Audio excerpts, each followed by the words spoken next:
Pluralism.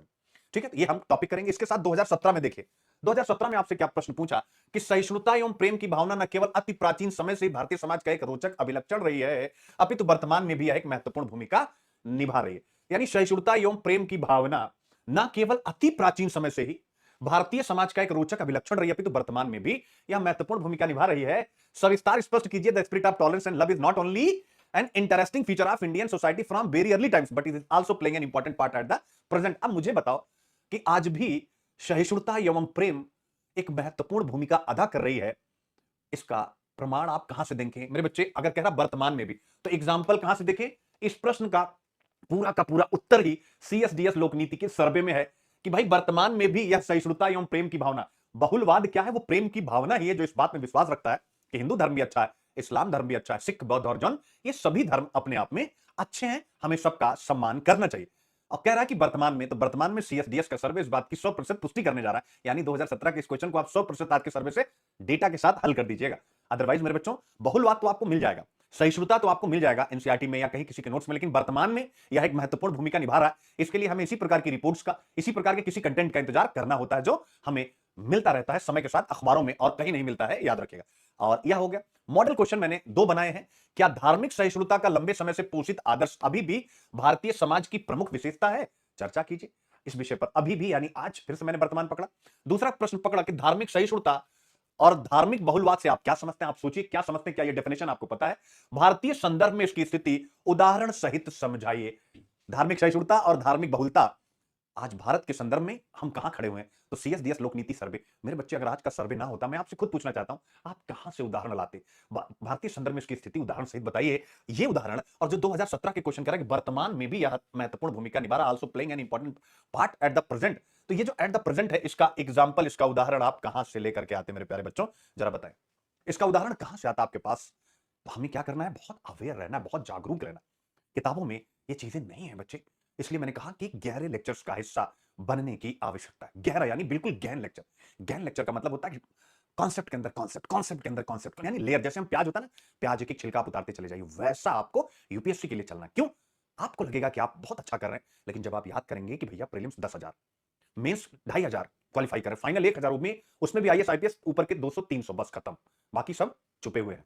आज भी छुपे हुए हैं। आप आईएएस आईपीएस के अलावा किस आईएएस अधिकारी या किस, जो जितनी पोस्ट होती, कितनों को आप जानते हैं? 2-4 और छोड़ दिया जाए, जैसे आईआरएस वगैरह पहले होते थे, अब आपको अच्छे से पता, मोदी जी ने थोड़ा सा सिस्टम चेंज कर दिया। तो मेरा कहने का मतलब है, अगर आपको वो टारगेट चाहिए तो आपको नए ढंग से विचार करना पड़ेगा, यानी layer layer layer layer layer layer. ठीक है, और उसी लेयर का नाम है अध्यापकी, जो केवल और केवल इसलिए शुरू नहीं हो पा रहा है, जो मैं शुरू करूंगा यूट्यूब पर ही, उसके पीछे रीजन, एक तो पॉडकास्ट का सिस्टम कुछ कारणों से थोड़ा सा प्रभावित, और दूसरा जो है मेरी व्यस्तता है, जो पीवाईक्यू एफपीक्यू हमारा बैच है प्रीलिम्स का, पूरा इसमें फोकस हो गया है कि प्रीलिम्स पर थोड़ा ज्यादा फोकस करें, जिससे बच्चे इस बार बड़ी मात्रा में निकले। अध्यापकी सेशन बिल्कुल मत छोड़िएगा, इतिहास, हिंदी और भी बहुत से विषय जिसमें घुसूंगा प्याज की तरह, एक एक एक एक एक एक एक। मैं चाहता हूं कि आपके चिंतन का दायरा बहुत बड़ा हो। आप कहेंगे सर क्यों? देखिए, यूपीएससी आपके मोटिवेशन का भी बेस तैयार कर देती। आप अगर केवल यूपीएससी के प्रीवियस ईयर के क्वेश्चन को देखिए, उसी से आप समझ पाएंगे कि ये जो बातें मैं कह रहा हूं, लेयर लेयर लेयर, ये कैसे सकते, विजनरी डिसीजन लिखा हुआ कि दूरदर्शी निर्णय तभी लिए जाते हैं जब अंतर्ज्ञान और तर्क का परस्पर मेल होता है। तो इस अंतर्ज्ञान और तर्क के लिए आपको बहुत अच्छी जानकारी चाहिए, केवल छिछला ज्ञान नहीं। हम कह सकते हैं कि एनसीईआरटी पढ़ने सब हो जाएगा, लेकिन होता कुछ नहीं, आपको बहुत अच्छे से पता है। एनसीईआरटी पढ़ना चाहिए, बट वो बेसिक है, न्यू के लिए वन ऑफ द बेस्ट किताबों से मना नहीं। आइए जरा समझते हैं धार्मिक सहिष्णुता क्या है मेरे प्यारे बच्चों, जरा समझते हैं। धार्मिक सहिष्णुता का अर्थ है कि विभिन्न धार्मिक मान्यताओं वाले लोगों को शांति से सह अस्तित्व में रहने की अनुमति मिले किसी भी समाज में, भले ही आप उस धर्म और उसके गुणों, उसकी विशेषताओं से सहमत हैं या सहमत नहीं है। यानी विभिन्न धार्मिक मान्यताओं वाले लोगों का समाज में सह अस्तित्व ही धार्मिक सहिष्णुता है, याद रखेगा। इसमें शामिल है कि हम दूसरों के धार्मिक प्रथाओं का सम्मान करें और उन्हें किसी भी प्रकार से भेदभाव या उत्पीड़न का शिकार ना बनने दें। यह हमारी है धार्मिक सहिष्णुता। अब इसी प्रकार से धार्मिक बहुलता, यानी धार्मिक बहुलता की अवधारणा सहिष्णुता से थोड़ी व्यापक है। देखिए कितना बढ़िया चीज आपको सीखने को मिली कि धार्मिक सहिष्णुता थोड़ी संकीर्ण है और धार्मिक बहुलवाद व्यापक है। अब आप कहेंगे सर आप धार्मिक सहिष्णुता को संकीर्ण करें, हाँ भैया हम कह रहे हैं, अभी आगे प्रूफ करेंगे कि धार्मिक सहिष्णुता में नकारात्मकता है और धार्मिक बहुलवाद में सकारात्मकता और नकारात्मकता दोनों है। कैसे? अभी आगे एक चार्ट के द्वारा आपको समझाया जाएगा। तो धार्मिक बहुलवाद की अवधारणा सहिष्णुता से व्यापक है और ये क्या मानता है? ये मानता है कि विभिन्न धर्म, चाहे हिंदू, चाहे इस्लाम, चाहे सिख, चाहे बौद्ध, चाहे जैन, विभिन्न धर्म मूल्यवान और सार्थक है, यानी सब में अपने अपने गुण है, विशेषताएं, और उनका अध्ययन और सम्मान किया जाना चाहिए। ध्यान से समझिएगा, अध्ययन और सम्मान किया जाना चाहिए। और यहां पर क्या है कि रहना चाहिए, यानी सह अस्तित्व रहे। यहां पर सहअस्तित्व, भाई तुम भी रहो, हम भी रहे, वो भी रहे, वो भी रहे, वो भी, हिंदू मुस्लिम सिख ईसाई, हम सब रहें। ये को एग्जिस्टेंस की बात करता है। और ये को एग्जिस्टेंस के साथ साथ क्या कहता है, हमें एक दूसरे की प्रथाओं का, कस्टम्स का, रिलीजन का सम्मान करना चाहिए मेरे प्यारे बच्चों। ये इसकी सबसे बड़ी खूबी है, यानी धार्मिक बहुलवाद की। बहुलवाद का लक्ष्य विभिन्न धार्मिक परंपराओं के बीच अंडरस्टैंडिंग और कोऑपरेशन को बढ़ावा देना। फिर से पकड़िएगा, विभिन्न धार्मिक परंपरा, हिंदू मुस्लिम सिख ईसाई, इनके बीच में क्या करना है, समझ और सहयोग को बढ़ावा देना है। यानी यह इसीलिए व्यापक है। अब फिर से वापस मैं टॉपिक पे आ रहा हूं, जरा ये बड़ा गहरा बिंदु है। क्या कह रहा है, धार्मिक बहुलवाद के लिए उल्लेखनीय समर्थन, यानी धार्मिक सहिष्णुता नहीं। हिंदुस्तान में हम और आप, बड़ा अच्छा सर्वे, दिल खुश हुआ, हम और आप राजनीति चाहे जो भी करे, एक दूसरे के धर्म का बड़ा ही गहरे से सम्मान करते हैं। ये भारतीय नागरिकों का सर्वे, राजनीति क्या करती है उससे फर्क ही नहीं। तो धार्मिक बहुलवाद के लिए उल्लेखनीय समर्थन है। और सच में है यार, मतलब आप अगर एक कॉमन इंडियन को आप देखोगे, कहीं भी जाएगा, अगर मजार मिल गई तो झुक गए, गुरुद्वारा मिल गया तो झुक गए, कुछ भी जैन बौद्ध का कोई स्थल मिल गया झुक गए। तो ये तो हम लोगों का इनबिल्ट नेचर है कि नहीं। सच बता रहे हैं, मतलब जा रहे चाहे कोई, मतलब होता नहीं जैसे कुछ भी टंगा, एक बार, ये हर एक हिंदुस्तानी की आदत है। मुझे तो लगता है कि शायद हर एक हिंदुस्तानी, कुछ दो चार को हटा दिया जाए, उसी के बारे में रिसर्च है सीएसडीएस का, कि धार्मिक बहुलवाद। इसलिए मैंने कहा कि दोनों शब्दों को, यानी फिर से धार्मिक सहिष्णुता, को एग्जिस्टेंस की बात करते हैं, हम सब साथ रहें। लेकिन धार्मिक बहुलवाद, हम साथ रहें, को एग्जिस्टेंस तो है, लेकिन उसके साथ साथ हम एक दूसरे के धर्म का सम्मान करें, उसको सीखें, उसको जानें, उसको समझें। तो धार्मिक बहुलवाद व्यापक है मेरे प्यारे बच्चों, याद रखिएगा। तो ये चीज यहां पर अत्यंत ही महत्वपूर्ण हो जाता है। अब सर्वे के द्वारा इन सभी प्रश्नों को हम बढ़िया ढंग से पकड़ने की कोशिश करते हैं।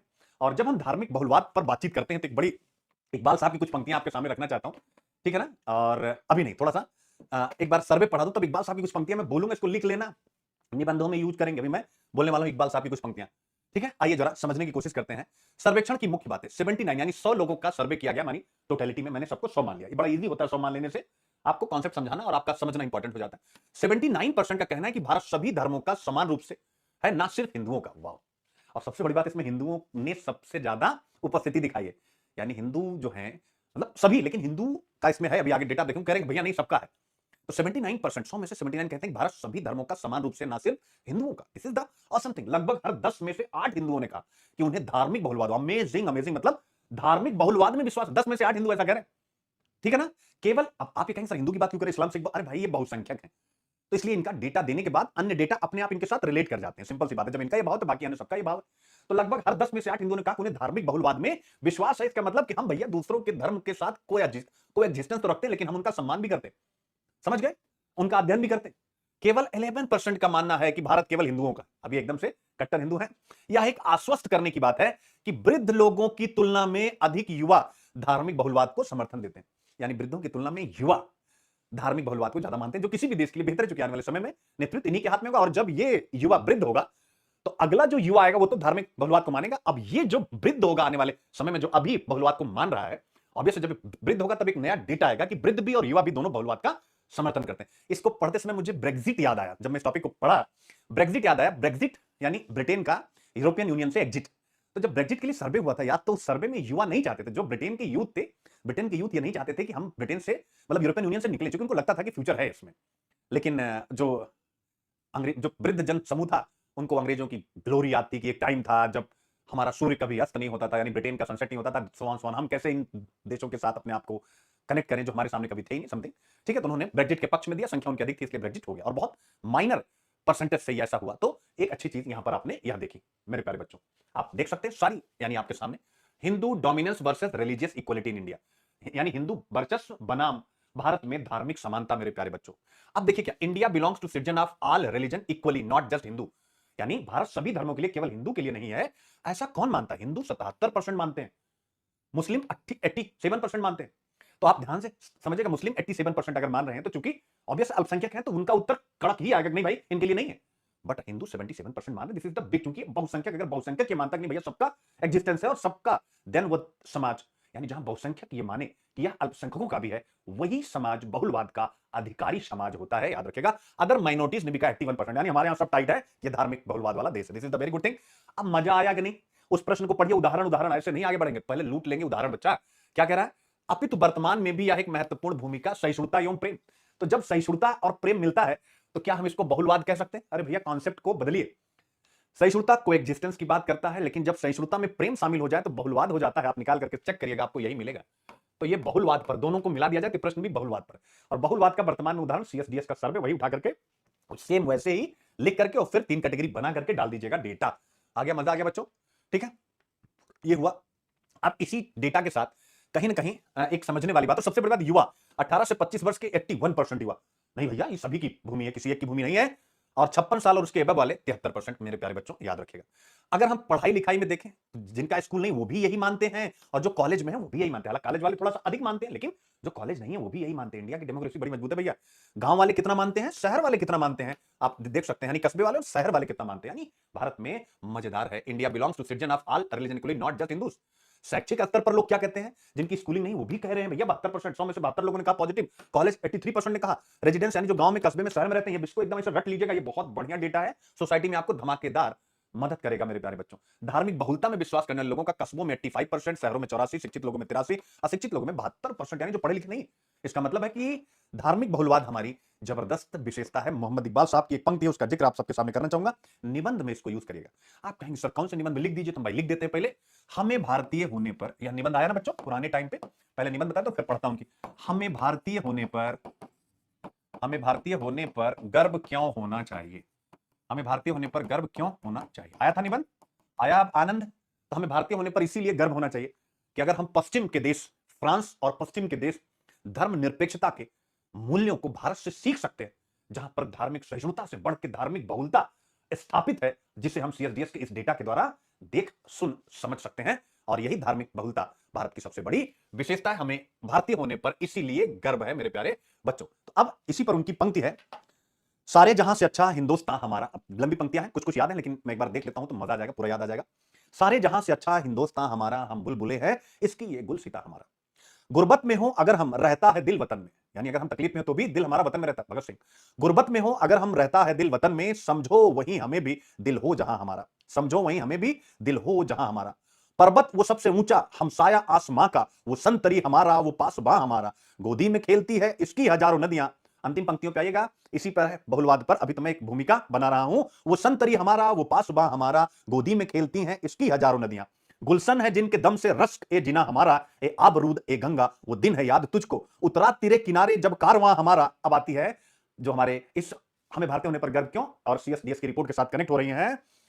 मजहब नहीं सिखाता आपस में बैर रखना, मजहब नहीं सिखाता आपस में बैर रखना है, हिंदी है हम वतन है हिंदुस्तान हमारा, हिंदी है हम वतन है हिंदुस्तान हमारा। देखिए क्या बात है, अब आगे की जरा देखिएगा, यानी इसी धार्मिक बहुलता के कारण अगली पंक्तियां सार्थक हो रही हैं। हिंदी है हम वतन है हिंदुस्तान हमारा, अगले आइएगा, जबरदस्त है, यानी इस बहुलवाद को रिप्रेजेंट करती हुई। यूनान और मिस्र और रूमा सब मिट गए जहां से, यूनान और मिस्र और रूमा सब मिट गए जहां से, यानी सारी सभ्यताएं समाप्त हो गई। अब तक मगर है बाकी नामो निशा हमारा, कुछ बात है कि हस्ती मिट्टी नहीं हमारी, कुछ बात है कि हस्ती मिट्टी नहीं हमारी। कौन सी बात है, यही बहुलवाद। कुछ बात है कि हस्ती मिट्टी नहीं हमारी, सदियों का है दुश्मन दौरे जहां हमारा। ठीक है, इकबाल कोई मरहम अपना नहीं जहां में, मालूम क्या किसी को दर्द नहीं हमारा।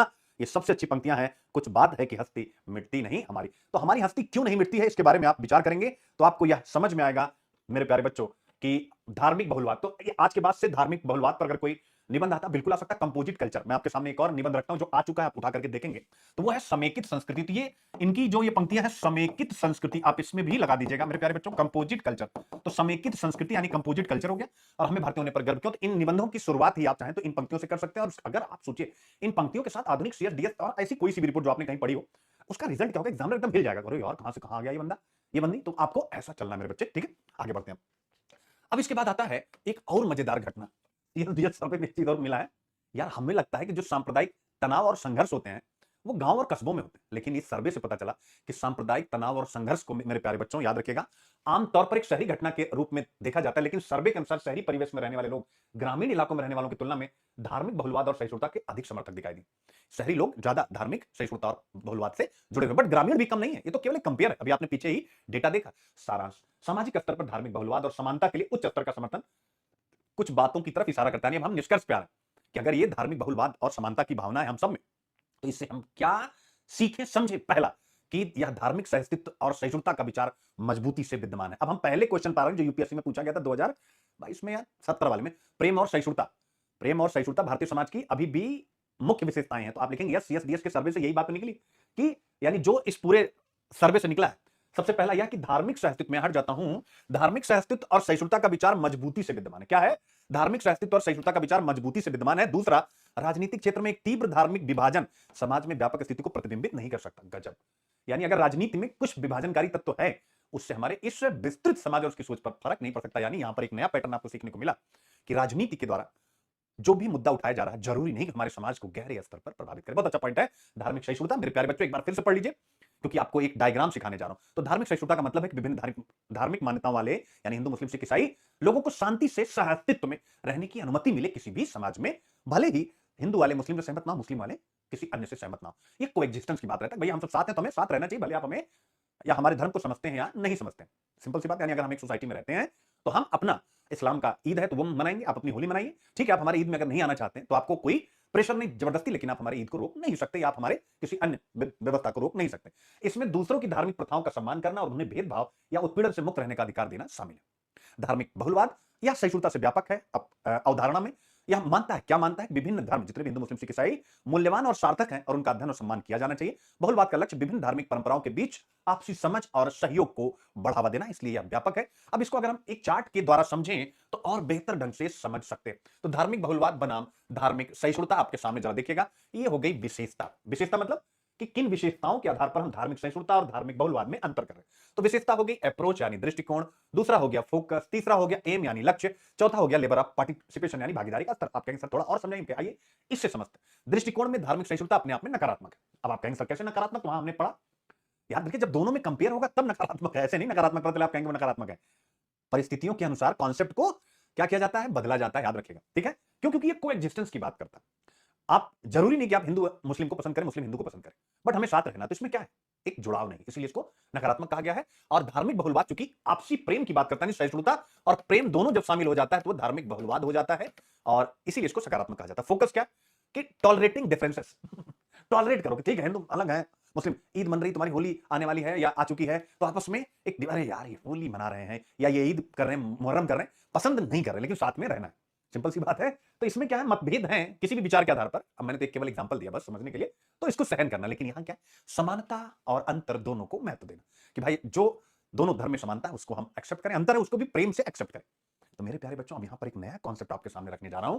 अब ये जो पॉइंट है भारतीय संविधान की प्रस्तावना, क्योंकि सोसाइटी लिख रहे हैं, एकदम दिल में एकदम पकड़ लीजिएगा, भूलना नहीं। दिमाग मैंने इसीलिए हटा दिया कि भूल जाएंगे, दिल से पकड़िएगा तो हमेशा चिपका रहेगा।